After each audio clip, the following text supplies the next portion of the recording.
पूरी मसीह की देह के लिए ये वचन है आज। आमीन। और आज जो वचन है वो है पीढ़ी दर पीढ़ी के जो श्राप हैं उनसे छुटकारा। आमीन। सो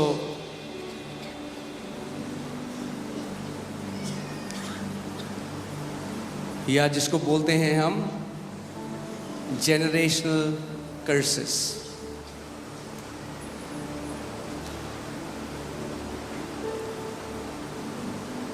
पूरी जो लड़ाई है वो है ज्योति और अंधकार के बीच में। आज ध्यान से इस वचन को सुनिएगा, क्योंकि विश्वास कैसे आता है? सुनने से। और मैं आज आपको एक बात बताता हूं, केवल विश्वास ही सुनने से नहीं आता। गलातियों की पुस्तक में परमेश्वर का वचन कहता है कि वो परमेश्वर जो तुम्हें आत्मा की सप्लाई देता है, कंटिन्यूअस सप्लाई देता है, जो आत्मा को उंडेलता रहता है तुम्हारे जीवन में और जो तुम्हारे बीच में चमत्कार करता है, क्या वो व्यवस्था के कामों से वो करता है या विश्वास के सुनने से? पौलुस गलातियों की कलीसिया को एक करेक्शन दे रहा है, क्योंकि उन्होंने शुरू तो किया प्रभु यीशु मसीह के ऊपर विश्वास करके, मगर वहाँ से फिर कर चले गए पुराने नियम में। और ये गलातियों की कलीसिया के साथ ही नहीं है, ये आज भारत में और दुनिया में बहुत सारी कलीसियाओं के साथ है। इसीलिए बहुत ज़रूरी है कि हम वो लोग बने जो वचन में अड़िग हो। Amen? The authenticity of a teaching does not come by when a popular man of God preaches it. It comes through the word. यानी एक वचन जो डॉक्ट्रिन है वो कितना सही है वो इस बात में निर्भर नहीं करता कि एक परमेश्वर का दास जो बहुत फेमस है और लाखों लोग उसको फॉलो करते हैं वो सिखाता है, उससे कोई फर्क नहीं पड़ता। आमीन। और कई ऐसी डॉक्ट्रिन्स है बॉडी ऑफ क्राइस्ट में जो हमने बिना परखे खा लिया और उसकी वजह से आज हम बॉन्डेज के अंदर हैं, उसकी वजह से आज हम बंधन के अंदर हैं।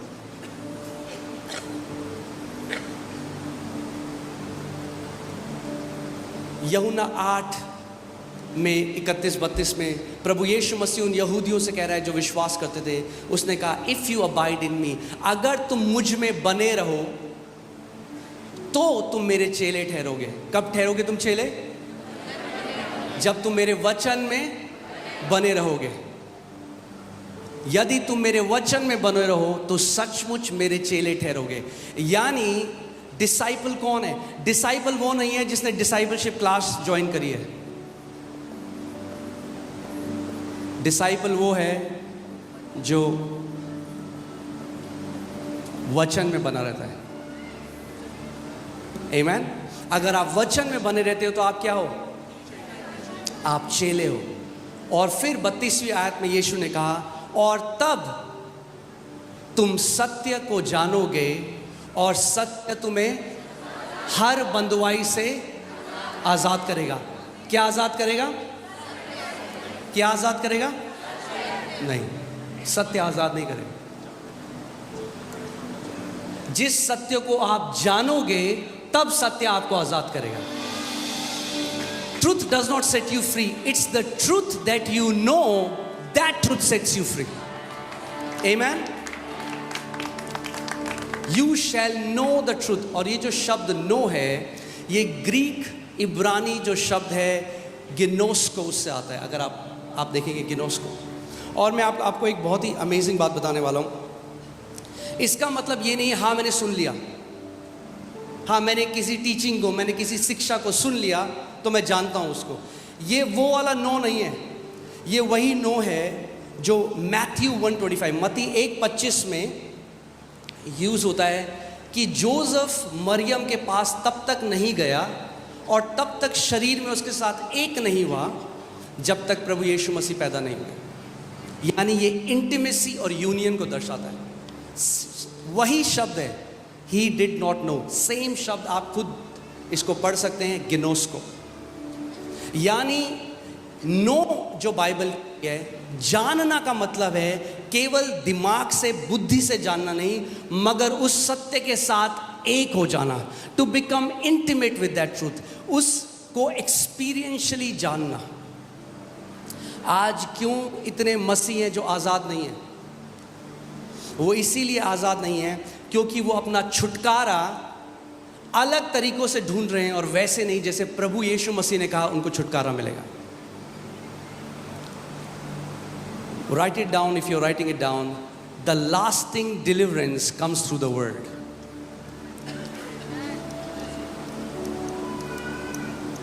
The lasting deliverance comes through the word.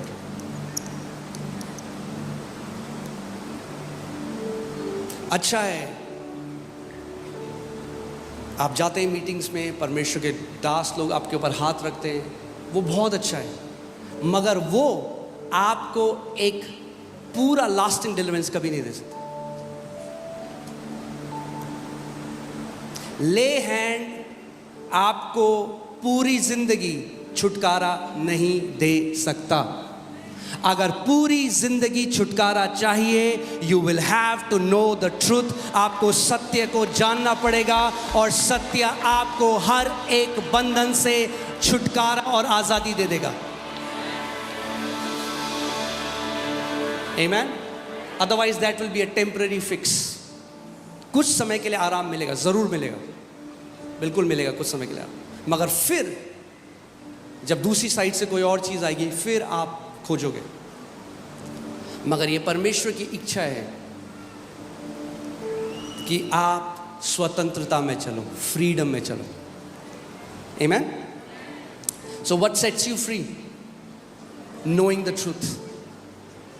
इसका मतलब अगर किसी भी एरिया में आप बंधे हुए हो, इसका मतलब उस एरिया में अभी तक परमेश्वर का ट्रूथ या परमेश्वर का सत्य आपके ऊपर प्रकट नहीं हुआ है, इसीलिए आप उस एरिया में बंधे हुए हो। अगर आप एक विश्वासी होते हुए प्रभु यीशु मसीह में आपने विश्वास किया, आपको नया जन्म मिला, और आप फिर भी कुछ एरिया में बंधन में हो, वो ऐसा है उस एरिया में आपके डार्कनेस है, अंधकार है, और वो अंधकार एक ही तरीके से आपके जीवन को छोड़ के जाएगा। The antidote to darkness is light. आपको केवल रेवलेशन चाहिए कि प्रभु यीशु मसीह ने पहले से आपके लिए क्या कुछ कर दिया है।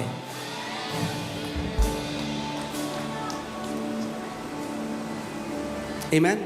सो अगर मैं बोलूं सबसे बड़ा रेवलेशन, सबसे बड़ा प्रकाशन आपको है जो आज क्या चाहिए? सबसे बड़ा प्रकाशन आपको ये चाहिए कि प्रभु यीशु मसीह ने आपके लिए क्रूस पे क्या कर दिया। आमेन। सो आज हम जो डॉक्ट्रिन के बारे में बात करेंगे वो है जनरेशनल कर्स। बहुत फेमस डॉक्ट्रिन है, और मुझे पता है कुछ आपसे शायद आज लोग मुझसे नाराज भी हो जाएं, पर ठीक है, वैसे भी मैं आपको खुश करने के लिए नहीं आया हूं, मैं सत्य बताने के लिए आया हूं, जो सत्य